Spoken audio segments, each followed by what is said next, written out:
Nobody likes talking about puberty. For adults, it reminds us of our first time getting bullied or our first painful heartbreak.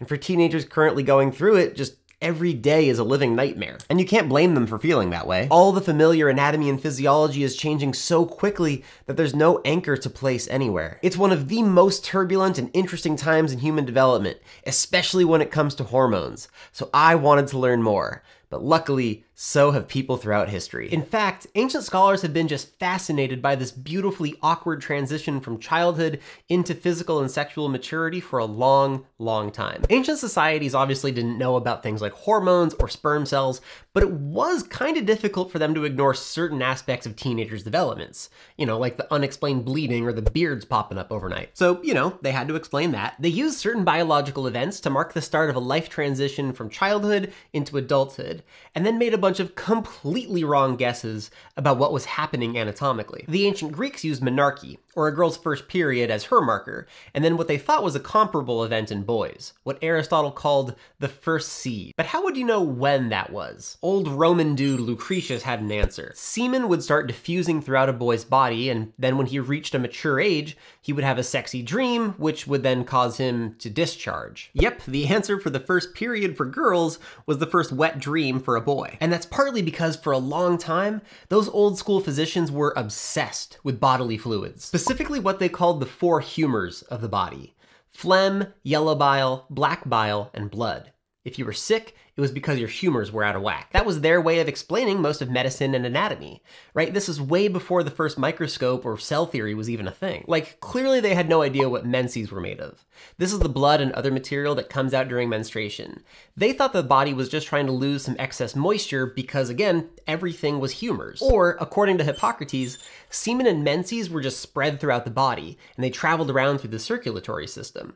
But because kids' blood vessels were so small, only blood could get through. Then, when they finally got bigger, all that stuff could travel down to the genitals and do its thing. Or maybe not. Some people thought that semen could also be a residue of blood. Humoral theory would be good enough at explaining things that happen on the inside of the body. But clearly, some things happen to the outside of the body during puberty also, like the voice getting deeper, or breast development, or muscle growth. Still, everything, including these secondary sexual characteristics, were attributed to humors. At least they were right when they made the observation that girls tended to go through puberty before boys, something that still rings true today. And according to the Times, puberty ended at around 21 to 25, depending on which society you were asking and what counts as the end of puberty. And that's a tricky definition for any society throughout history, partially because puberty takes on such a larger role than just a physiological change. And that might be why when I was researching for this video, I found such little information on puberty between the time of Galen and the Renaissance. Like, seriously, I couldn't find anything that actually moved our anatomical understanding of puberty forward over the course of 1500 years. But I did find plenty about what it meant socially to be a child versus an adolescent. And that's something to remember for the next part of this story. Puberty isn't just hormones and anatomical changes. It's also a psychological change, and it changes how you're seen within your family and society. And for a lot of cultures, it marks the transition from childhood into the adult working life. And of course, each culture is different, so how they view this transition time into adulthood is going to be different too. Now, while there wasn't a big push in our understanding of puberty specifically, there were a few big efforts during the Renaissance in our overall understanding of anatomy. We finally started transitioning from that humoral-based medicine to the more traditional Western medicine with the modern anatomy that you're used to today. A big shout out goes to my dude Andreas Vesalius, who in 1543 literally wrote the book on modern anatomy, in De Humani Corporis Fabrica, or on the fabric of the human body, which, you guessed it, is where I got the name for this channel. Prior to Vesalius, human dissection was pretty taboo, so doctors would dissect animals and infer human anatomy from these pig or sheep cadavers. And while a lot of the anatomy crosses over just fine, Vesalius corrected a lot of these long-held misunderstandings, like that the big blood vessels actually originate in the heart and not in the liver. His book marked a transition from the old school to the new school anatomy,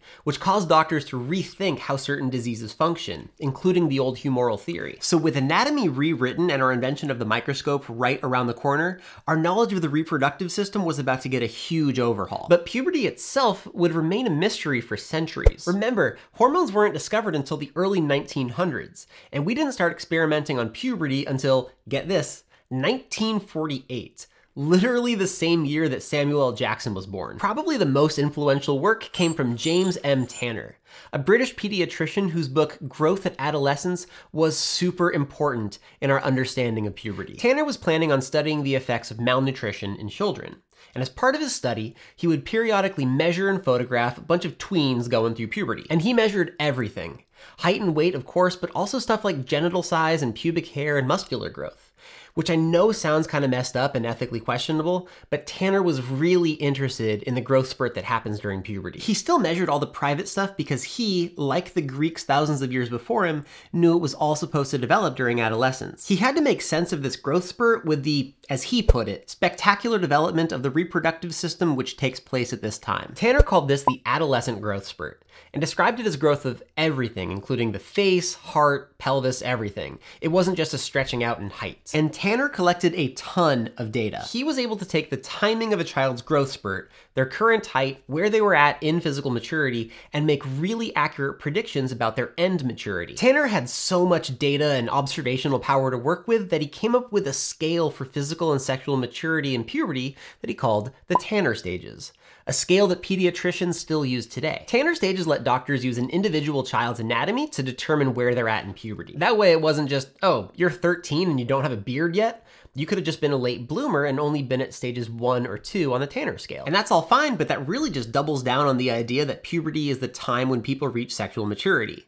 It doesn't offer any explanation physiologically, and it doesn't bring hormones into the picture at all. And while he wasn't 100% accurate for everything, Tanner did correctly credit puberty to a cascade of hormonal changes, not just a single hormone. Again, this is bonkers considering the technology available to him. Remember, all of this is during the 1950s, so important medical tools like the radioimmunoassay hadn't been invented yet.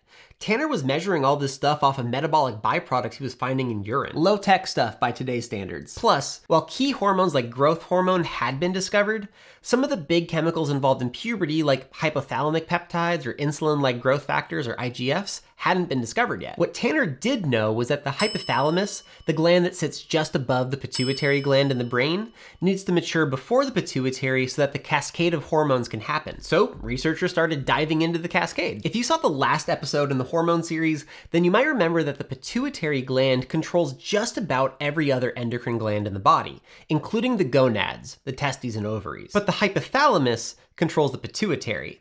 So back in 1980, a team of researchers did a series of experiments on rhesus monkeys, a monkey that gets experimented a lot on in science. They showed that if the hypothalamus released pulses of gonadotropin-releasing hormone, or GnRH, it would kick off a chain of events that triggered the release of adult levels of gonadotropin from the pituitary, which would stimulate adult-level responses from the gonads. Real quick language sidebar here. I know I just threw in a bunch of big science words, but breaking them down makes them simpler. The gonado part just refers to the gonads, the testes and ovaries, while the tropin part just means that it triggers the release of other hormones. So gonadotropin's job is to release hormones from the gonads. So GnRH's job is just to release gonadotropin. And all of that is to say is that researchers found that the hormonal response of the testes and ovaries starts in the brain. And that's all well and good in monkeys, but good luck getting approval doing an experiment that literally triggers puberty in human children. Well, at least in healthy human children. It might be a little bit of a different story if we were experimenting on someone with a disease, which is exactly what we got. Around the same time, research was looking at a condition called Kallman syndrome, a condition where GnRH doesn't work properly in the hypothalamus, so the child never really starts puberty. And sure enough, by stimulating the release of GnRH like they had done with the monkeys, people with Kallman syndrome were induced into puberty. And that seemed like the nail in the coffin right there. Gonadotropin-releasing hormone acted like a puberty on switch. But like all things hormones, you don't just sprinkle on a little GnRH and that's puberty. Nope, it's all feedback loops. And puberty is controlled by something called the hypothalamic pituitary gonadal axis. These two are in the brain, while this one is not, although I know plenty of dudes who think more with their GnRH is released from the hypothalamus, and as it keeps rising, for sure gonadotropin will increase, but so will hormones like luteinizing hormone, which kicks off ovulation and the development of the corpus luteum, as well as follicle-stimulating hormone, which regulates development, growth, and some reproductive processes in the body like making sperm and egg cells. Then the testes and ovaries talk back to the HP part of the HPG axis with androgens, progesterones, and esterones. So at the end of puberty, the biggest change is that now you're a teenager with the anatomical frame of an adult and you can have a baby. But don't, it's bad for the environment. You're also set up with different levels of hormones than before, including the all-important and fascinating estrogen and testosterone. But there's another hormone that doesn't get enough credit after puberty, supposedly known as the love or trust hormone, oxytocin. And that's the subject of next week's episode. Thank you so much for watching this episode. If you somehow stuck around, would you mind sharing this video with a friend? I really appreciate it. Otherwise, say hi in the comments, subscribe if you haven't already, like the video, have fun, be good, and I'll see you next time.